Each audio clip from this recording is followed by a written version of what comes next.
And tonight in Your America Now, you've heard legal experts on the left and the right comment on Obama's Supreme Court nominee, Hannity Sotomayor. But what do the lawyers who have appeared in her courtroom think of her judicial temperament? Well, not much.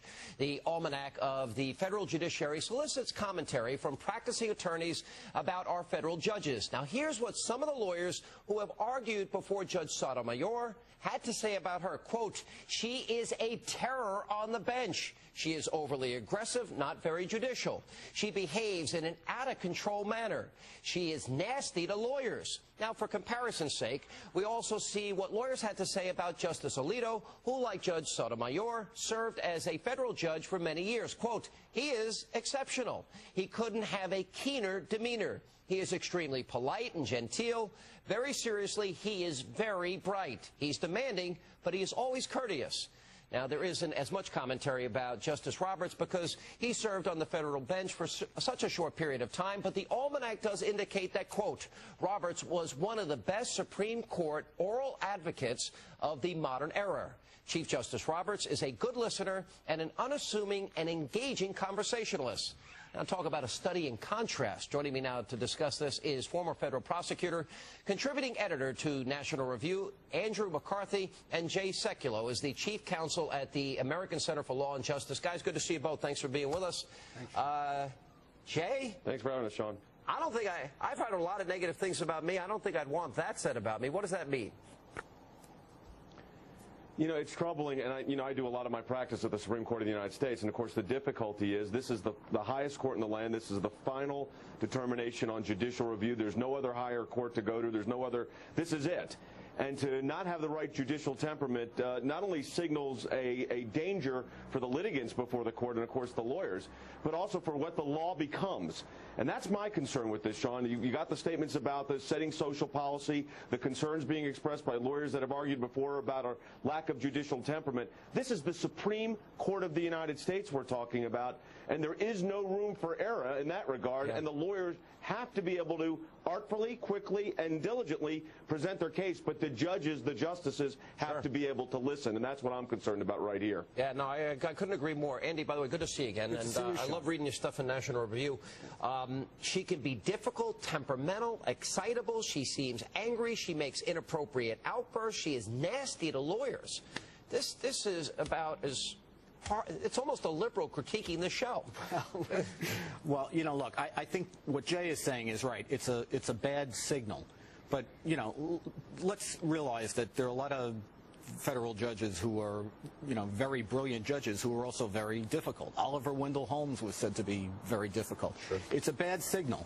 And to the extent that it cuts off civil discourse in the court, to the extent that the lawyers can't make their case in an effective way, and to the extent that now she'll have more colleagues on the bench, to the extent that they don't get the benefit of a coherent presentation from a lawyer, that could be a big problem. Yeah, I think so. Let me ask you a political question, Jay, if I can, because it was in the New York Post today. Chuck Schumer says that they oppose her at their own peril, meaning Judge Sotomayor, okay?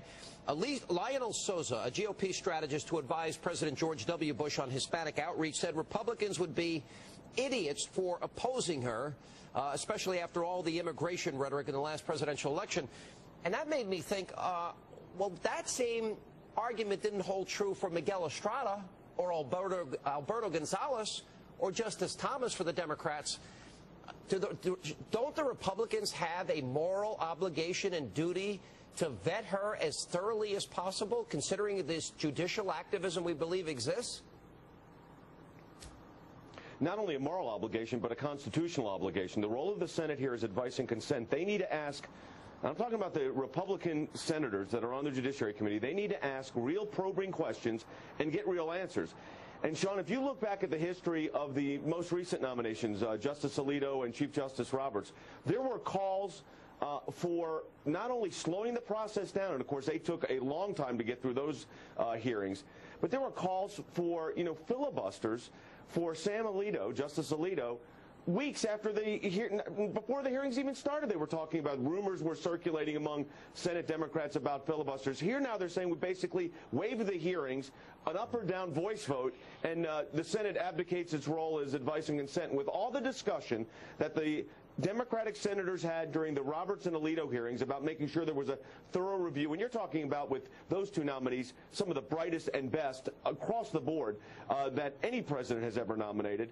Now you're talking about basically ignoring the constitutional obligation and politicizing the whole event to try to embarrass the Republicans to not be able to ask a question. And that is the danger in this. Real questions need to be asked, regardless if she can be stopped, if the nomination can be stopped. Real questions need to be asked. The American people deserve that. Let me go back to Andy and a question I was trying to get, maybe for obvious reasons, Senator McCain didn't want to answer it because he didn't want to be seen to prejudging the case. And I kind of, in that sense, give him the benefit of the doubt because he's going to have a vote on this. Newt Gingrich saying today, if a judicial nominee said, my experience as a white man makes me better than a Latina woman, that nominee would be forced to withdraw. And in this case, she should be forced to withdraw just on that comment alone. Well, look, a white male would be dead on arrival for saying such a thing. There's no question about that. And this goes to a point that you and Jay were just talking about. I think they not only have a constitutional obligation, we actually have an obligation to the Hispanic community. You know, the idea should be, at this point, especially we now have an African-American historic presidency, right? We should stop infantilizing parts of our population. There's no reason that she can't be asked hard questions, and if I were a Hispanic American, I'd expect her to be treated the same way John Roberts was. What about the idea that, you know, hey, listen, everybody knows we make the decisions here. We make policy.